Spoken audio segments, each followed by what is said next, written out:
Welcome to Israeli Frenemies, the weekly show. We get the right and left together, beat out the most heated issues of the week, and then we can turn around and give each other a hug and shake hands. I'm Ari Fold, and my co-host Uri Zaki is here for another great week. Hi, Ari. Yeah, we're going to have a very hectic show, I think, very heated. This is going to be very heated. Yeah, it's going to be, but it's very good because a lot of things happened this week, and I'm looking forward for the show. Absolutely. So let's not waste any time. Let's get to our first issue. We're talking about the Bagatz and the issue of Shabbat.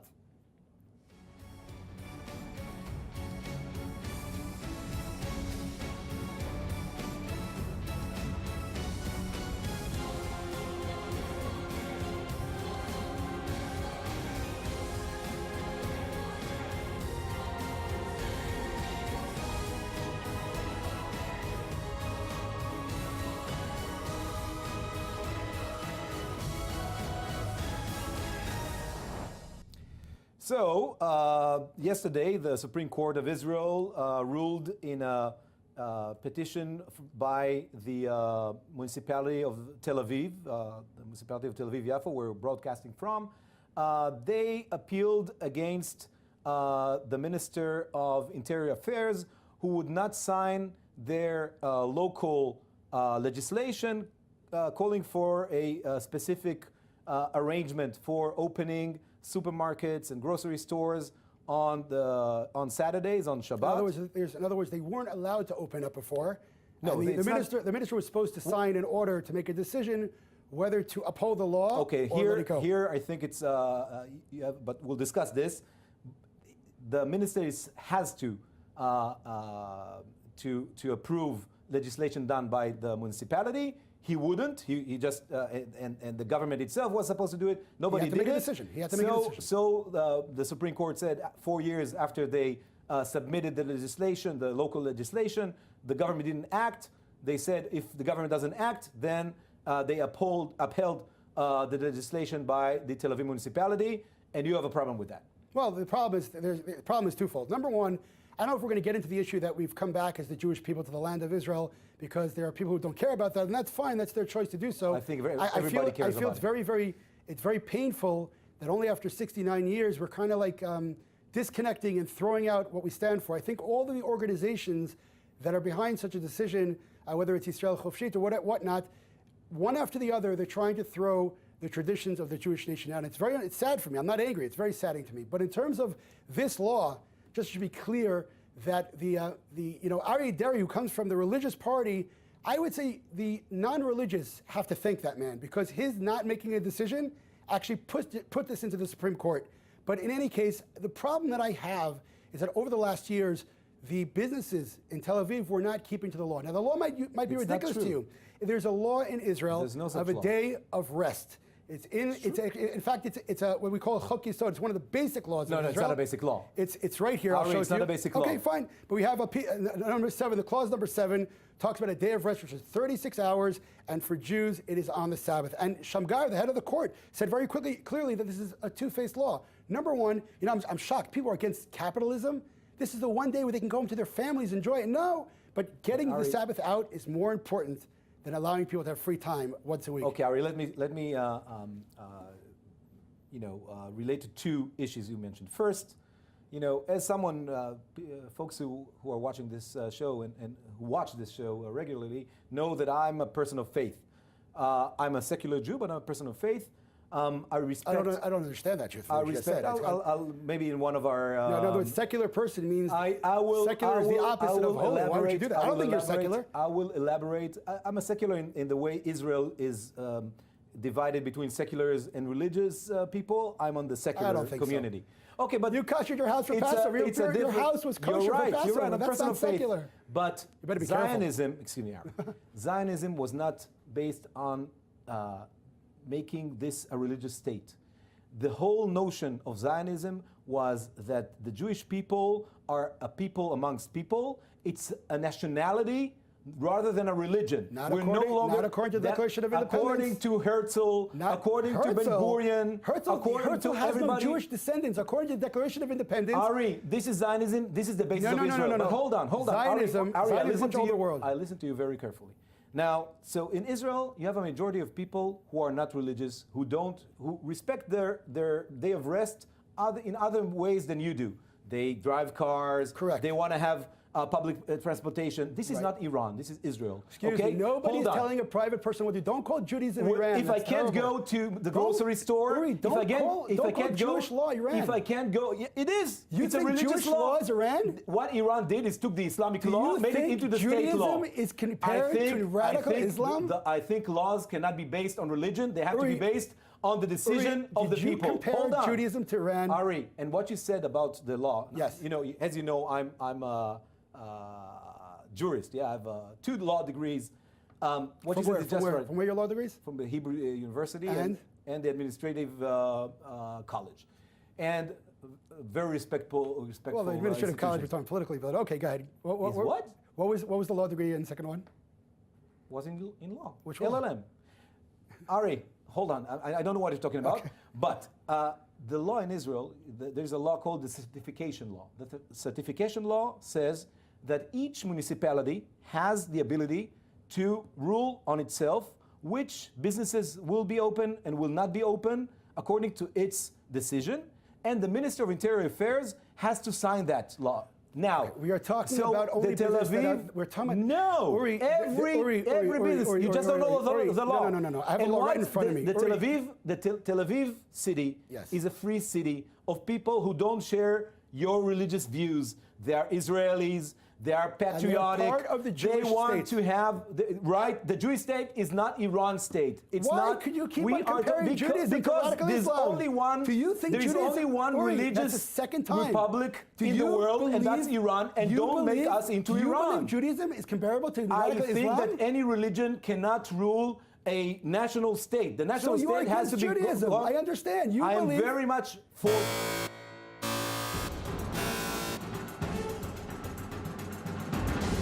למה את מתעלמת מבעיית ההדלפות? זה לא אמיתי? זה לא.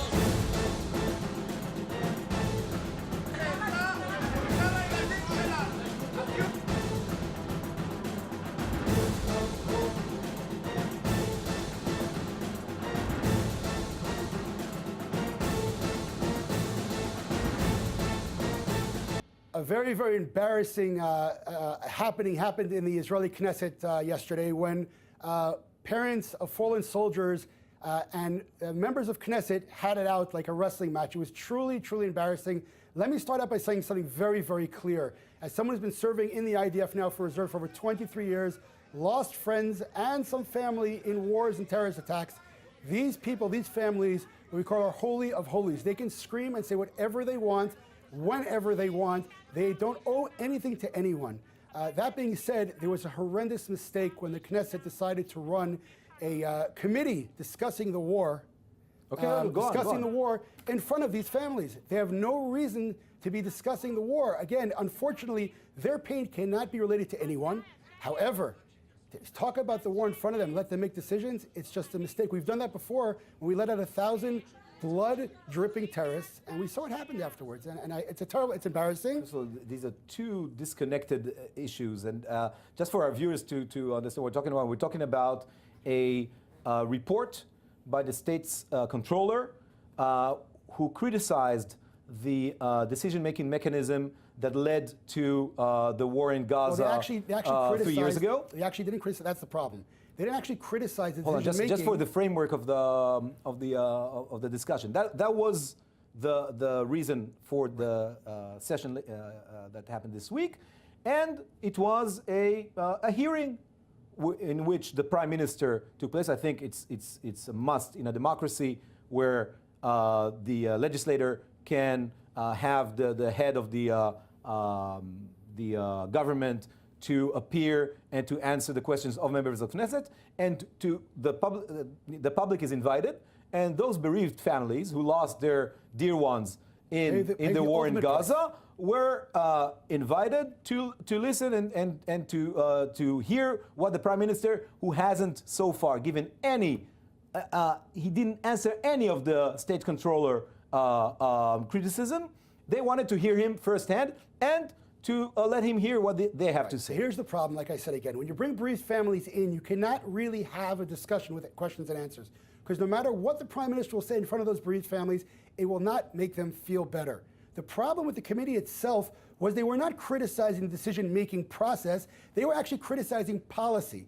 And that's where they stepped over the bounds here, and that is a problem. Why? Because the when Knesset can't criticize policy? No. The committee itself is not built to criticize policy. It was built only to criticize the committee decision-making at the time. Of states controlling. I mean, Correct. that's what it's all about. Its job was to criticize the decisions-making and not what should have been decided instead, not the policies instead. But, for me, even if we take our argument here aside, to me, what was striking, apart from I don't have any expectations anymore from the backbenchers. Actually, it weren't even backbenchers, but the Likud members of Knesset, they're all possessed with the primaries, and they lost any sense of respect to their position. But hold on, you haven't been in government in 9 years, so I guess you don't know how it feels. Perhaps, but it's okay. Perhaps, but I still respect the institutions of this country. But really, except the law. When it comes to other things. Me, what was striking is the fact that the prime minister stood there with face not saying anything to his members of his own party, shouting and yelling towards bereaved families. I think it was the leader, a true leader would tell these people, look, you might be right, please don't defend me. I know how to defend myself. Shut up. You can't shout and yell against bereaved families. I agree with you 100% on that statement. I think it was embarrassing. I think Netanyahu should have stood up and said something. I agree with you 100%. I think the mistake was having this whole committee and this whole discussion in front of the bereaved families. But that's part of because it'll never, again, you understand, if you want to get to real answers, you can't do that because their emotions, and rightfully so, by the way, are involved, and you cannot get to real answers. It's part of politics. You have to face the hardest situations. So then you cannot expect them not to answer then. In other words, if a but bereaved you don't have family, to shout and yell. You can answer. If a bereaved family was argue. If a bereaved family is in front of me, or someone who survived the Holocaust, and telling me, where was God in the Holocaust, I might not agree with that, but I'm not going to answer them. There's no way that I'm going to answer them. So I agree with you that you can't have a good debate, but right. to you say, can't have a good debate with a bereaved shut family. up and all that. You can't have a good debate because I would never, ever debate someone who's a bereaved family or someone who survived the Holocaust. I would never do it. It's too sensitive for them, and it's too sensitive for me. I would never want to insult someone. I think it was an embarrassing sight. I think the problem is bigger, though. The process of criticizing, and rightfully so, the government wasn't carried out because of this issue. I don't think bereaved families should be invited to meetings that have to decide. What are you saying? What they should have been stopped at the entrance? Again, Uri, you understand? You want answers? Do you want to find out what we did wrong in that war? But it was an open debate. It was an open hearing. Okay, I understand. They wanted to come. You can't tell them don't come. I understand. And they have an interest, obviously. But then you can't expect real answers to come And it's not the Holocaust. It didn't happen like 70 something years ago. Fresher. It's much This is harder. something that still is ongoing. And it's still bleeding. So that's what I'm saying. Fine. So they want answers. If you want real answers, in other words, if the prime minister has to say we had to send those boys into the tunnels, whatever it is, that's not going to make the families feel better. Perhaps, but you should treat them with respect. 100%. No, it was a circus. It was and they were there because they horrible. care about that. You can't tell them don't come in. 100%. But let's not forget that, again, Netanyahu's own brother was one of these guys who were killed. So I don't think it was out of, let's say, insensitivity. Because I don't think Netanyahu said anything for that reason. He couldn't open his mouth. I think the others around were horrific.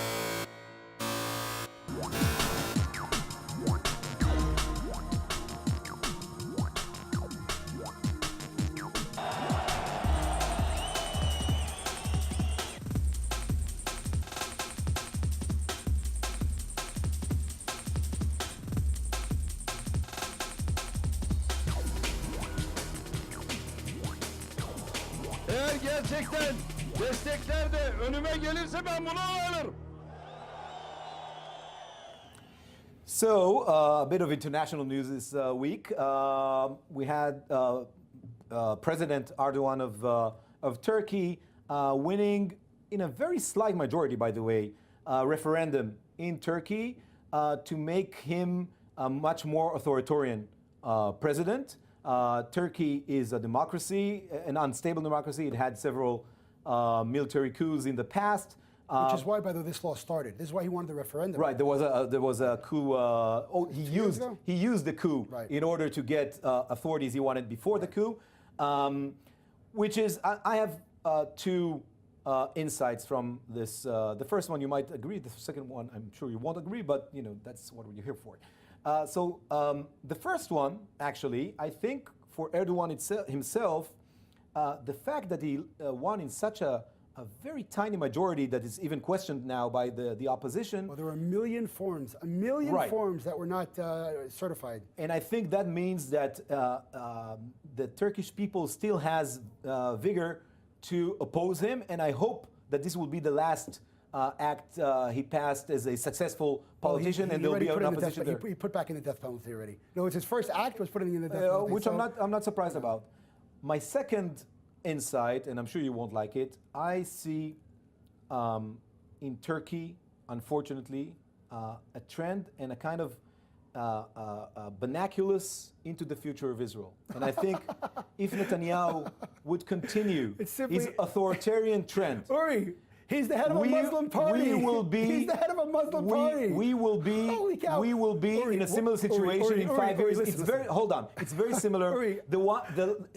He's been cracking down on the media like Netanyahu is starting to do. Oh my goodness, Uri, I respect your views. Please don't insult the viewers' intelligence. He's picturing his Erdogan opponents is as head traitors of the like Muslim Erdogan party. does. What this proves is even a modern, moderate Muslim country cannot hold that status. That's what this proves. I'm sure that everyone would want to shut down the stores on Shabbat like you do, by the way. He is the head of a Muslim country. The fact that you see Judaism... By the way, it's not a Muslim country. That's all you're... No. I didn't say that. It's a secular country. I said listen to me. He is the head Muslim of party. He is the head of the Muslim party. Okay. So what this proves is that no matter how moderate the Muslim secular country is, it's not going to last. You know what the problem is? They have full American warfare and technology now. So who's in trouble? We are. The same thing happening in Egypt, by the way. Our democracy is in trouble because No, this is our very similar democracy is not in trouble. nationalistic, The fact that you religious can come trend, here, which this this guy is leading, very similar to the Israel. fact that the newspaper that you read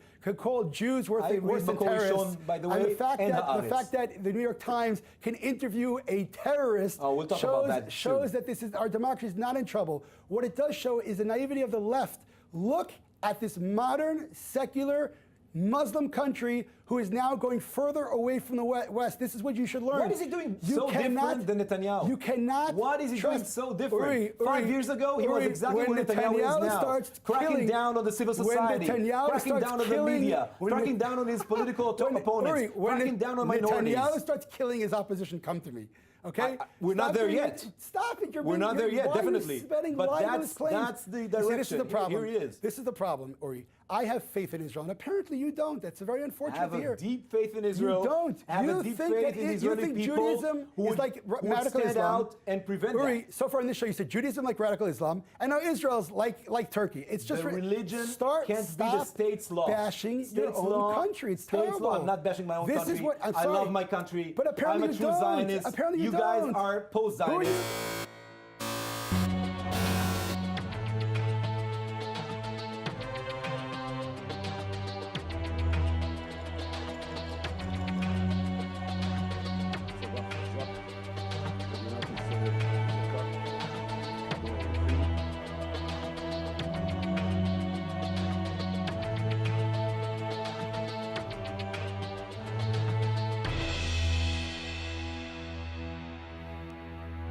Welcome back. So this week we heard that what they call the Palestinian prisoners, translation, terrorists who are sitting in Israeli jails, have threatened and have actually carried out, they are now on a hunger strike. And they are on a hunger strike, and they say they're complaining about their terms in Israeli jail. The person who's leading this hunger strike is Marwan Barghouti, who is a murderer who was indicted for 5 counts of murder and has, I think it was 5 life sentences in Israeli jail.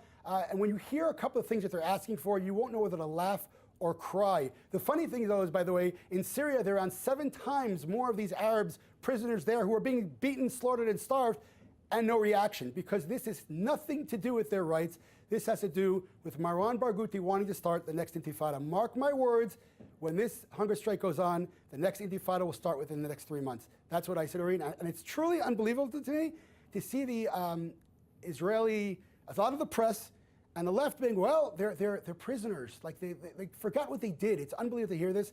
You know what they want? They want cable TV, according to their channels. That's what they're going on hunger strike for. They want telephones in their blocks. Look, I'm not here to represent any Palestinian prisoner or anything like that. I do believe Let's just say Muslim terrorists. How's that? I'm talking about Palestinian prisoners. Marwan Barghouti is not a Muslim terrorist? First of all, he's one of the leaders of the Fatah, which is the party that goes against the radical Islam. Is Marwan Barghouti a Muslim terrorist? No, he's not a Muslim. He's a Palestinian. My goodness. He's a Palestinian leader murdered who 5 was Jews. convicted. He didn't murder himself. Hitler didn't murder Jews, he murdered himself. He commanded troops that acted in acts of terror and killed Israelis. Troops? Yes. What army was he the head of? Look. Look. What Ari, army with all was due Barghouti respect, the head of? if you will tell me, if you let me You talk. called them troops? If you let me talk, then I'll talk. I did. You called them troops. You said he's a Palestinian, and you will not say. Don't try to use your advantage in English in order to let me. I'll say it very clearly. Is Barghouti a Muslim terrorist? Barghouti is a Palestinian terrorist. Perhaps he's a person of the Muslim faith. I don't know. Okay, is Barghouti a terrorist? Yes. Thank you. It only took 4 times. But for me to he's ask that question also a to answer Palestinian leader. And much like leaders in our own history, you know, the former chief of the Israeli Shin Bet, the Israeli renowned security service, said that for one person, someone might be a terrorist, for the other is a freedom fighter. Left wing. That's right. Left He's a freedom fighter. That is and what I will tell you the following. Exactly the left wing does. You compare Judaism to Islam. The chief of Shin Bet. Who was it? He was a left wing. First of all, and Barack so also everybody is a left wing? No. Whoever doesn't agree with your religious, messianic, crazy ideology is a lefty? Insulting me. I'm Jewish. I have a messianic view. I hope that Mashiach does come. And you will bring us all to doom.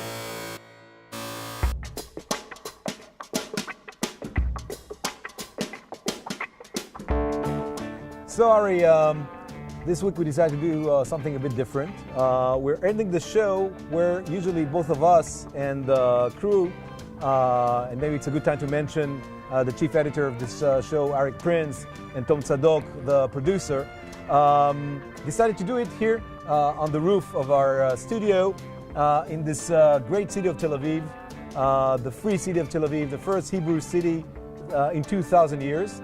And we wanted to share this beautiful spot with our viewers. Well, it's frenemies. In other words, we can argue it out as much as we want. We know that we're here, we're back in the land of Israel. And I think we both agree it's a miracle. 2,000 years, we're sitting in Tel Aviv. Look around, the place is built up. There's high-tech blossoming from every corner here. It's a miracle for the whole Jewish nation. I don't think there's any argument there. I don't think anybody would argue about that, really. I actually think that Tel Aviv is in this man-made miracle, which is Zionism, and the state of Israel. I think Tel Aviv is one of the biggest wonders. It's a city that involves a lot of deep, the true implementation of Zionism, of living in our country in a normal environment with, parties. And, normal is relative, you know what I'm saying? I mean, thank God we're back. Look, the truth of the matter is, you're right, it's miraculous. So you want to say man, not man. I think what we've accomplished in the last 69 years is truly unbelievable. Definitely. I say it's God, you want to say it's man, it doesn't matter. It's an unbelievable accomplishment, that we made it through. And it's really, where we came from, where we are today, it's truly amazing. It is. And I'm just hoping we'll just keep climbing and, whatever the good places we have to get to, I hope we get there. And for all our viewers from, around the world, the United States and elsewhere, really, folks, you should come here. You should come to Tel Aviv. You should check it out. You should come, of course, to Jerusalem and see the holy places. But if you come here, and really you should do that, please visit Tel Aviv as well. Visit my hometown of Haifa, also beautiful. This country is waiting for you guys to come over as tourists.